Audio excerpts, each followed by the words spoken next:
ভাব ফুরায়। এবারের ঈদে প্রেক্ষাগৃহে আসছে আলোচিত সিনেমা পিনিক। দীর্ঘ সময় ধরে মুক্তি নিয়ে নানা জল্পনা কল্পনার পর অবশেষে এবার ছবিটি বড় পর্দায় আসছে। সিনেমাটিকে প্রথমবারের মতো নেতিবাচক চরিত্রে অভিনয় করেছেন শবনম বুবলী। এটি তার ক্যারিয়ারের একটি সাহসী ও ভিন্নধর্মী সিদ্ধান্ত।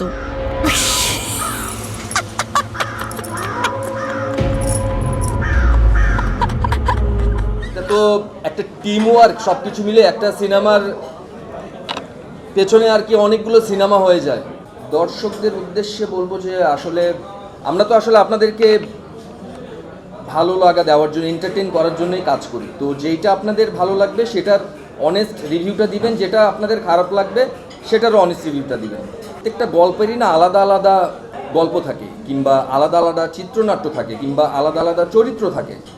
তো কোনটার সাথে কোনটা দর্শক আসলে পছন্দ করবে, এটা যদি পিনিক আজকে 6টা সিনেমা যদি একই স্ক্রিপ্টে হতো তাহলে আমি কথাটা বলতে পারতাম। রকস্টার তো গল্প আলাদা, কিংবা আরও যে ছবিগুলো আসছে এগুলো তো গল্প আলাদা, আমার পিনিকের গল্পও আলাদা। সো এটা কখনো আসলে জাস্টিফাই করা যায় না।